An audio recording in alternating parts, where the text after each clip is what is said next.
नमः शिवाय। शिव महापुराण। श्री शिव महापुराण महात्म्य। श्री शौनक जी ने पूछा, महाज्ञानी सूत जी, आप संपूर्ण सिद्धांतों के ज्ञाता हैं। प्रभु, मुझसे पुराणों की कथाओं के सार तत्व का विशेष रूप से वर्णन कीजिए।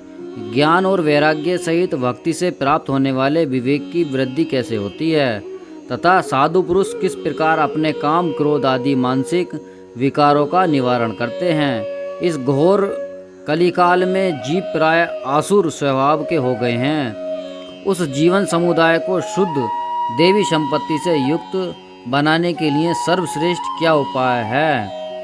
आप इस समय मुझे ऐसा कोई शाश्वत साधन बताइए जो कल्याणकारी वस्तुओं में भी सबसे उत्कृष्ट एवं परम मंगलकारी हो तथा पवित्र करने वाला उपायों में भी सर्वोत्तम पवित्र कारक उपाय हो। तात वह साधन ऐसा हो जिसके अनुष्ठान से शीघ्र ही अंतःकरण की विशेष शुद्धि हो जाए तथा उससे निर्मल चित्त वाले पुरुषों को सदा के लिए शिव की प्राप्ति हो जाए।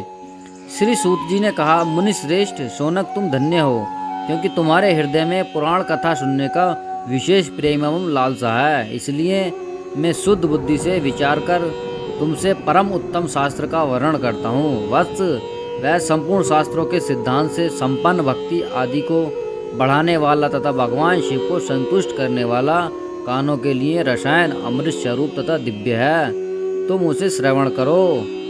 मुने, वह परम उत्तम शास्त्र है शिव पुराण, जिसका पूर्व काल में भगवान शिव ने ही प्रवचन किया था। यह काल रूपी सर्प से प्राप्त होने वाले महान त्रास का विनाश करने वाला उत्तम साधन है। गुरुदेव व्यास ने सनत कुमार मुनि का उपदेश पाकर बड़े आदर से संक्षेप में ही इस पुराण का प्रतिपादन किया। इस पुराण के प्राणन का उद्देश्य है कि कलयुग में उत्पन्न होने वाले मनुष्य के परम हित का साधन। यह शिव पुराण परम उत्तम शास्त्र है। इसे इस भूतल भगवान शिव की वाङ्मय स्वरूप समझना चाहिए और सब प्रकार से इसका सेवन करना चाहिए। इसका पठन पाठन और श्रवण सर्वधर्म रूप है। इससे शिव भक्ति पाकर श्रेष्ठतम स्थितियों में पहुंचा हुआ मनुष्य शीघ्र ही शिव पद को प्राप्त कर लेता है। इसलिए संपूर्ण यत्न करने मनुष्य को इस पुराणों को पढ़ने की इच्छा की अथवा इसके अध्ययन को अभीष्ट साधन माना है। इसी तरह इसका प्रेम पूर्वक श्रवण भी संपूर्ण मनोवांछित फलों को देने वाला है। भगवान शिव के इस पुराणों को सुनने मनुष्य सब पापों से मुक्त हो जाता है तथा इस जीवन में बड़े बड़े उत्कृष्ट भोगों को उपभोग करके अंत में शिवलोक को प्राप्त कर लेता है। यह शिव पुराण नामक ग्रंथ 24,000 श्लोकों से युक्त है। इसकी 7 संहिताएं हैं और मनुष्य को चाहिए कि वह भक्ति, ज्ञान और वैराग्य से संपन्न हो बड़े आदर से इसका श्रवण करे। 7 संहिताओं से युक्त यह दिव्य शिव पुराण परब्रह्म परमात्मा के समान विराजमान है और सबसे उत्कृष्ट गति प्रदान करने वाला है। जो निरंतर अनुसंधान पूर्वक इस शिव पुराण को वांचता है अथवा नित्य प्रेम पूर्वक इसका पाठ मात्र करता है, वह पुण्यात्मा है, इसमें संशय नहीं है। जो उत्तम बुद्धि वाला पुरुष अंत्यकाल में भक्ति पूर्वक इस पुराणों को सुनता है, उस पर अत्यंत प्रसन्न हुए भगवान महेश्वर उसे अपना पद धाम प्रदान करते हैं। जो प्रतिदिन आदर पूर्वक इस शिव पुराण का पूजन करता है, वह इस संसार में संपूर्ण भोगों को भोगकर अंत में भगवान शिव के पद को प्राप्त कर लेता है। जो प्रतिदिन आलस्य रहित होकर रेशमी वस्त्र आदि के वेस्ट अन्न में इस शिव पुराण का सत्वार करता है, वह सदा सुखी होता है। यह शिव पुराण निर्मल तथा भगवान शिव का सर्वस्व है। इस जो इहलोक और परलोकों में भी सुख चाहता है और उसे आदर के साथ प्रयत्न पूर्वक इसका सेवन करना चाहिए। यह निर्मल एवं उत्तम शिव पुराण धर्म, अर्थ, काम और मोक्ष चारों पुरुषार्थों को देने वाला है। अतः सदा प्रेम पूर्वक इसका श्रवण एवं विशेष पाठन करना चाहिए। शिव पुराण के श्रवण से देवराज को शिवलोक की प्राप्ति तथा चंचुला का पाप से भय एवं संसार से वैराग्य है। श्री शौनक जी ने कहा, महाभाग सूत जी, आप धन्य हैं, परमार्थ तत्व के ज्ञाता हैं। आपने कृपा करके हम लोगों को यह बड़ी अद्भुत एवं दिव्य कथा सुनाई है। भूतल पर इस कथा के समान कल्याण का सर्वश्रेष्ठ साधन दूसरा कोई नहीं है। यह बात हमने आज आपकी कृपा से निश्चयपूर्वक समझ ली। सूत जी, कलयुग में इस कथा के द्वारा कौन कौन से पापी शुद्ध होते हैं, उन्हें कृपा पूर्वक बतलाइए और इस जगत को कृतार्थ कीजिए। सूत जी बोले, हे मुने, जो मनुष्य पापी, दुराचारी, खल एवं काम क्रोध आदि में निरंतर डूबे रहने वाले हैं, वे भी इस पुराण के श्रवण पढ़ने से अवश्य ही शुद्ध हो जाते हैं। इसी विषय में जानकर मुनि इस प्राचीन इतिहास का उदाहरण दिया करते हैं, जिसके श्रवण मात्र से पापों का पूर्णतः नाश हो जाता है। पहले की बात है कि किरातों के नगर में एक ब्राह्मण रहता था, जो ज्ञान में अत्यंत दुर्बल, दरिद्र एवं बचने वाला तथा वैदिक धर्म से विमुख था। वह स्नान, संध्या आदि कर्मों से भ्रष्ट हो गया था और वेश्यावृत्ति में तत्पर रहता था। उसका नाम था देवराज। वह अपने ऊपर विश्वास करने वालों लोगों को ठगा करता था। उसने ब्राह्मणों, क्षत्रिय, वैश्य, शूद्र तथा दूसरों को भी अनेक बहानों से मारकर उनका धन हड़प लिया था, परंतु उस पापी का थोड़ा सा भी धन कभी धर्म के काम में नहीं लगा था। वह वेश्यगामी तथा सब प्रकार से आचरण भ्रष्ट था। एक दिन घूमता घामता वह देवयोग से प्रतिष्ठानुसार झूसी प्रयाग में जा पहुंचा। वहाँ उसने एक शिवालय देखा, जहाँ बहुत से साधु महात्मा एकत्र हुए थे। देवराज उस शिवालय में ठहर गया, किंतु वहाँ उस ब्राह्मण को ज्वर आ गया। उस ज्वर से उसकी बड़ी पीड़ा होने लगी। वहाँ एक ब्राह्मण देवता शिव पुराण की कथा सुना रहे थे। ज्वर में पड़ा हुआ देवराज ब्राह्मण के मखाविर बिंद से निकली हुई उस शिव पुराण कथा को निरंतर सुनता रहा। एक मास से बाद वह ज्वर से अत्यंत पंडित होकर चला गया था। यमराज के दूत आए और उसे पास से बांधकर बलपूर्वक यमपुरी में ले गए। इतने में ही शिवलोक से भगवान शिव के पार्श्वगण आ गए। उनके गौर अंग कर्पूर समान उज्ज्वल थे, हाथ त्रिशूल में सुशोभित हो रहे थे। उनके संपूर्ण अंग भस्म से उदासित थे और रुद्राक्ष की माला उनके शरीर की शोभा बढ़ा रही थी। वे सब के सब क्रोधपूर्वक यमपुरी में गए और यमराज के दूतों को मार पीट कर बारंबार धमकाकर उन्होंने देवराज को उनके चंगुल से छुड़ा लिया और अत्यंत अद्भुत विमान पर बिठाकर जब वे शिवदूत कैलाश जाने को उद्यत हुए, उस समय यमपुरी का बड़ा भारी कोलाहल मच गया और उस कोलाहल को सुनकर धर्मराज अपने भवन से बाहर आए। साक्षात दूसरे रुद्रों के समान प्रतीत होने वाले उन चारों दूतों को देखकर धर्मज्ञ धर्मराज ने उनका विधि पूर्वक पूजन किया और ज्ञान दृष्टि से देखकर सारा वृत्तांत ज्ञान लिया। उन्होंने भय के कारण भगवान शिव के उन महात्मा दूतों से कोई बात नहीं पूछी, उल्टे ही उन सबकी पूजा एवं प्रार्थना की। तत्पश्चात वे शिवदूत कैलाश को चले गए और वहां पहुंचकर उन्होंने उस ब्राह्मण को दया सागर सांब शिव के हाथों से दे दिया। शौनक जी ने कहा, महाभाग सूत जी, आप सर्वत्र हैं। महामते, आपके कृपा प्रसाद से मैं बारंबार कृतार्थ हुआ। इस इतिहास को सुनकर मेरा मन अत्यंत आनंद में निगम हो रहा है। अतः अब भगवान शिव में प्रेम बढ़ाने वाली शिव संबंधिनी दूसरी कथाओं को भी कहिए। श्री सूत जी बोले, शौनक सुनो, मैं तुम्हारे सामने गोपनीय कथा वस्तु का भी वर्णन करूंगा, क्योंकि तुम शिव भक्तों के अग्रगण्य एवं वेद वेदताओं में श्रेष्ठ हो। समुद्र के निकटवर्ती प्रदेश में एवं वाशकल नामक ग्राम है, वहाँ वैदिक धर्म में विमुख महापापी द्विज नामक निवास करता था। वे सबके सब बड़े दुष्ट थे। उनका मन दूषित विषय भोगों में ही लगा रहता है। वे न देवताओं पर विश्वास करते हैं न भाग्य पर, और वे कुटिल वृत्तियों वाले हैं। किसानी करते और भांति भांति के घातक अस्त्र शस्त्र रखते हैं। वे व्यभिचारी और खल हैं। ज्ञान, वैराग्य तथा संवर्धन का सेवन भी मनुष्य के लिए परम पुरुषार्थ है। इस बात को वे बिल्कुल नहीं जानते। वे सभी पशु बुद्धि वाले, जहाँ के द्विज ऐसे हो वहाँ के अन्य वर्णों के विषयों में कहा जाए। अन्य वर्णों के लोग भी उन्हीं की भांति कुत्सित विचार रखने वाले, स्वधर्म विमुख एवं खल हैं। वे सदा कुकर्म में लगे रहते और नित्य विषयों भोगों में ही डूबे रहते हैं। वहाँ की सब स्त्रियां भी कुटिल एवं स्वभाव की, स्वेच्छारणी, पाप सक्त, कुसित विचार वाली और व्यभिचारिणी हैं। वे सद्व्यवहार तथा सदाचार से सर्वथा शून्य हैं। इस प्रकार वहाँ दुष्टों का भी निवास है। उस वाशकल नामक ग्राम से किसी एक समय एक विदुक नामधारी ब्राह्मण रहता था। वहाँ बड़ा अधम था, दुरात्मा और महापापी था। यद्यपि उसकी स्त्री बड़ी सुंदरी थी और भी बहुत काम मार्ग पर ही चलता था। इसकी पत्नी का नाम चंचुला था। वह सदा उत्तम धर्म के पालन में लगी रहती थी, तो भी उसे छोड़कर वह दुष्ट ब्राह्मण वेश्यागामी हो गया था।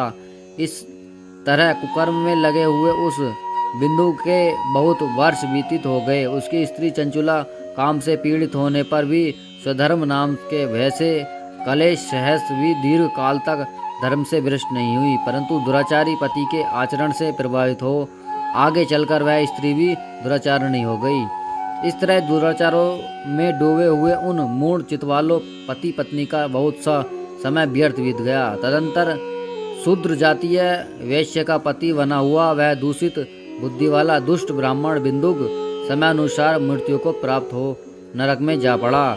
बहुत दिनों तक वह नरक के दुख भोगकर वह मूढ़ बुद्धि पापी विधर्म पर्वत पर भयंकर पिशाच हुआ। इधर उस दुराचारी पति बिंदु के मर जाने पर वह मूढ़ हृदय चंचुला बहुत समय तक पुत्रों के साथ अपने घर में ही रही। एक दिन देव योग से किसी पुण्य पर्वत के आने पर वह स्त्री भाई बंधुओं के साथ गोकर्ण क्षेत्र में गई। तीर्थ यात्रियों के संगम से उसने भी उस समय जाकर किसी तीर्थ के जल में स्नान किया। फिर वह साधारणतया मेला देखने की दृष्टि से बंधुजनों के साथ यत्र तत्र घूमने लगी। घूमती घामती किसी देव मंदिर में गई और वहां उसने एक देवज्ञ ब्राह्मण के मुख से भगवान शिव की परम पवित्र एवं मंगल कारिणी उत्तम पौराणिक कथा सुनी। कथावाचक ब्राह्मण कह रहे थे कि जो स्त्री पर पुरुष के साथ व्यभिचार करती है वे मरने के बाद जब यमलोक में जाती है तब यमराज के दूत उनकी योनियों तपे हुए लोहे को परिगत डालते हैं। पौराणिक ब्राह्मणों के मुख से यह वैराग्य बढ़ाने वाली कथा सुनकर चंचुला वैसे व्याकुल हो कांपने लगी। जब कथा समाप्त हुई तो सुनने वाले सब लोग वहां से भागकर चले गए। तब वह भयभीत नारी एकांत में शिव पुराण की कथा बाँचने वाले उन ब्राह्मण देवता से बोली। चंचुला कहा, ब्राह्मण मैं अपने धर्म को नहीं जानती थी, इसलिए मेरे द्वारा बड़ा दुराचार हुआ है। स्वाभिमान मेरे ऊपर अनुपम कृपा करके आप मेरा उद्धार कीजिए। आज आपने वैराग्य रस से ओतप्रोत इस प्रवचन को सुनकर मुझ बड़ा भय लग रहा है। मैं कांप उठी हूँ और मुझे इस संसार से वैराग्य हो गया है। मुझ मूढ़ चितवाली पापिनी को धिक्कार है। मैं सर्वथा निंदा के योग्य हूँ, कुत्सित विषयों में फंसी हुई हूँ और अपने धर्म से विमुख हो गई हूँ। हाय, न तो जाने किस किस घोर कष्टदायक दुर्गति में मुझे पड़ना पड़ेगा और वहाँ कौन बुद्धिमान पुरुष कुकर्म में मन लगाने वाली मुझ पापनी को साथ देगा।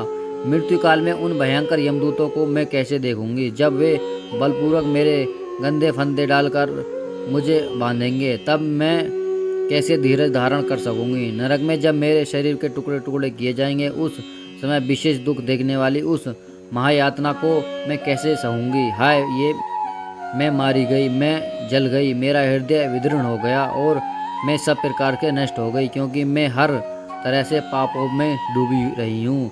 ब्राह्मण, आप ही मेरे गुरु, आप ही माता और आप ही पिता हो। आपकी शरण में आई हूँ, मुझ दीन अबला आप ही उद्धार कीजिए। सूत जी ने कहा, शौनक, इस प्रकार खेद और वैराग्य से युक्त हुई चंचला ब्राह्मण देवता के दोनों चरणों में गिर गई। तब उन बुद्धिमान ब्राह्मण ने कृपा पूर्वक उसे उठाया और इस प्रकार कहा। चंचुला की प्रार्थना से ब्राह्मण का उसे पूरा शिव पुराण सुनाना और समय अनुसार शरीर छोड़कर शिवलोक में जा चंचुला पार्वती जी की सखी एवं सुखी होना।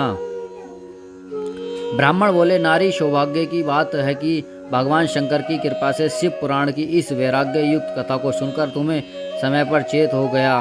ब्राह्मण पत्नी, तुम डरो मत, भगवान शिव की शरण में जाओ। शिव की कृपा से सारा पाप तत्काल नष्ट हो जाता है। मैं तुमसे भगवान शिव की कीर्तित कथा से युक्त उस परम वस्तु का वर्णन करूंगा जिससे तुम्हें सदा सुख देने वाली उत्तम गति प्राप्त होगी। शिव की उत्तम कथा सुनने से ही तुम्हारी बुद्धि एवं इस तरह पश्चात से युक्त एवं शुद्ध हो जाएगी है। साथ ही तुम्हारे मन से विषयों के प्रति वैराग्य हो गया। पश्चाताप ही पाप करने वाले पापियों के लिए सबसे बड़ा प्रायश्चित है।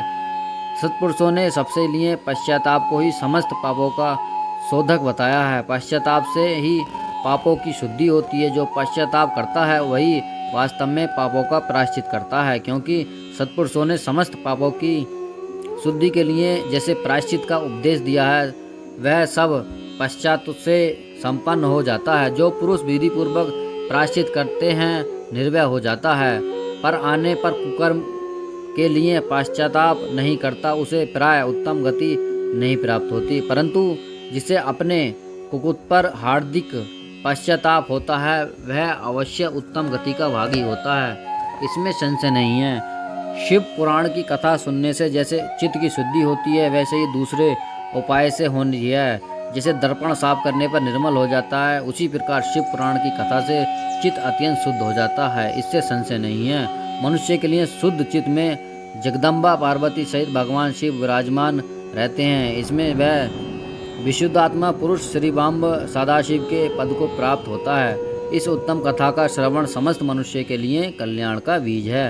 अतः यथोचित शास्त्रोक्त मार्ग से इसकी आराधना करना, सेवा करना चाहिए। यह भगवत वंदन रूपी रोग का नाश करने वाली है। भगवान शिव की कथा को सुनकर फिर अपने हृदय में उसका मनन एवं निविध्यासन करना चाहिए। इससे पूर्णतः चित्त शुद्धि हो जाती है। चित्त शुद्धि होने से महेश्वर की भक्ति अपने दोनों पुत्रों ज्ञान और वैराग्य के साथ निश्चय ही प्रकट होती है। तत्पश्चात महेश्वर के अनुग्रह से दिव्य मुक्ति प्राप्त होती है, इसमें संशय नहीं है। जो मुक्ति से वंचित है उसे पशु समझना चाहिए, क्योंकि उसका चित्त माया के बंधन से आसक्त है। वह निश्चय ही संसार बंधनों से मुक्त नहीं हो पाता। ब्राह्मण पत्नी, इसलिए मैं तुम विषयों से मन को हटा लो और भक्ति भाव से भगवान शंकर की इस परम पावन कथा को सुनो। परमात्मा शंकर की इस कथा को सुनने से तुम्हारे चित्त की शुद्धि होगी और इससे तुम्हें मोक्ष की प्राप्ति हो जाएगी। जो निर्मल चित्त से भगवान शिव चरण विंदन को चिंतन करता है उसकी एक ही जन्म में मुक्ति हो जाती है। यह मैं तुमसे सत्य सत्य कहता हूँ। सूत जी कहते हैं कि शौनक, इतना कहकर वे श्रेष्ठ भक्त शिव भक्त ब्राह्मण चुप हो गए। उनका हृदय करुणा से आर्द्र हो गया था। वे शुद्ध चित्त महात्मा भगवान शिव के ध्यान में मग्न हो गए। तदंतर बिंदु की पत्नी चंचुला ने उस मन ही मन प्रसन्न हो उठी। ब्राह्मण का उक्त उपदेश सुनकर उसके नेत्रों में आनंद के आंसू छलक गए। वह ब्राह्मण पत्नी चंचुला हर्ष भरे हृदय से उन श्रेष्ठ ब्राह्मणों के दोनों चरणों में गिर गई और हाथ जोड़कर बोली, मैं कृतार्थ हो गई। तत्पश्चात उठकर वैराग्य युक्त उत्तम बुद्धि वाली वह स्त्री जो अपने पापों के कारण आतंकित थी, उन महान शिव भक्त ब्राह्मण से हाथ जोड़कर गदगद वाणी में बोली। चंचुला ने कहा, भगवान शिव भक्तों में श्रेष्ठ स्वामित्व आप धन्य हैं, परमार्थदर्शी हैं। आप सदा परोपकार में लगे रहते हैं, इसलिए श्रेष्ठ साधु पुरुषों में प्रशंसा करने योग्य हैं। साधो, मैं नरक के समुद्र से गिर रही हूँ, आप मेरा उद्धार कीजिए, उद्धार कीजिए। पौराणिक अर्थ तत्व से सम्यक जिस सुंदर शिव पुराण की कथा को सुनकर मेरे मन में संपूर्ण विषयों से वैराग्य उत्पन्न हो गया, उसी इस शिव पुराण को सुनने से के लिए इस समय मेरे मन में बड़ी श्रद्धा हो रही है। सूजी ने कहा। ऐसा कहकर हाथ जोड़कर अनुग्रह पाकर चंचुला उस शिव पुराण की कथा सुनने की इच्छा मन से लिए वह ब्राह्मण देवता की सेवा तत्पर वहाँ रहने लगी। तदंतर शिव भक्तों में श्रेष्ठ और शुद्ध बुद्धि वाले उन ब्राह्मण देवता ने उस स्थान पर उस स्त्री को शिव पुराण की उत्तम कथा सुनाई। इस प्रकार उस गोकर्ण नामक मय क्षेत्र में उन्हीं श्रेष्ठ ब्राह्मण से उसने शिव पुराण की वह परम उत्तम कथा सुनी, जो भक्ति ज्ञान और वैराग्य को बढ़ाने वाली तथा मुक्ति देने वाली है। उस परम उत्तम कथा को सुनकर वह ब्राह्मण पत्नी अत्यंत कृतार्थ हो गई। उसका चित्त शीघ्र ही शुद्ध हो गया और फिर भगवान शिव के अनुग्रह से उसके हृदय में शिव के सगुण रूप का चिंतन होने लगा। इस प्रकार उसने भगवान शिव में लगी रहने वाली उत्तम बुद्धि पाकर शिव के सच्चिदानंदमय स्वरूप का बारंबार चिंतन आरंभ किया। तत्पश्चात सम के पूरे होने के भक्ति ज्ञान और वैराग्य युक्त हुई चंचुला अपने शरीर को बिना किसी कष्ट के त्याग दिया। इतने में ही त्रिपुर सूत्र भगवान शिव का भेजा हुआ एक दिव्य विमान द्रुत गति से वहां पहुंचा। उसने अपने गणों से संयुक्त और भली भांति शोभा साधनों से संपन्न था। चंचुला उस विमान पर आरूढ़ हुई और भगवान शिव के श्रेष्ठ पारदर्शों के उस तत्काल शिव पुराण में पहुंचा दिया। उसने सारे मल धुल गए थे और दिव्य रूप धारणी दिव्यांगना हो गई थी। उसने दिव्य अवयव उसकी शोभा बढ़ाते थे। मस्तक पर अर्धचंद्र का मुकुट धारण किए वह गौरांगनी देवी शोभा वाली दिव्य विभूतों से विभुक्त थी। शिवपुरी पहुंचकर उसने सनातन देवता त्रिनेत्रधारी महादेव जी को देखा। सभी मुख्य देवता उनकी सेवाओं में खड़े थे। गणेश, भृंगी, नंदीश्वर तथा वीरभद्र आदि उनकी सेवा में उत्तम भक्तिभाव से उपस्थित थे। उनकी अंग कांति करोड़ों सूर्य के समान प्रकाशित हो रही थी। कंठ में नील चिन्ह शोभा पता तथा 5 मुख और प्रत्येक मुख में 3-3 नेत्र थे। मस्तक पर अर्धचंद्राकार मुकुट शोभा देता था। उन्होंने अपने वामांग भाग में गौरी देवी को बिठा रखा था, जो विद्युत पुंज के समान प्रकाशित थीं। गौरीपति महादेव जी की कांति कर्पूर से समान गौर थी। उनका सारा शरीर श्वेत भस्म से भासित था। शरीर पर श्वेत वस्त्र शोभा पा रहे थे। इस प्रकार परम उज्ज्वल भगवान शंकर का दर्शन करके वह ब्राह्मण पत्नी चंचुला बहुत प्रसन्न हुई। अत्यंत प्रीतियुक्त होकर उसने बड़ी उतावली के लिए भगवान शिव को बारंबार प्रणाम किया। फिर हाथ जोड़कर वह बड़े प्रेम, आनंद और संतोष युक्त हो विनीत भाव से खड़ी हो गई। उसके नेत्रों से आनंद शुद्ध के अविरल धारा बहने लगी तथा संपूर्ण शरीर में रोमांच हो गया। उस समय भगवती पार्वती और भगवान शंकर ने उसे बड़ी करुणा के साथ अपने पास बुलाया और सौम्य दृष्टि से उसकी ओर देखा।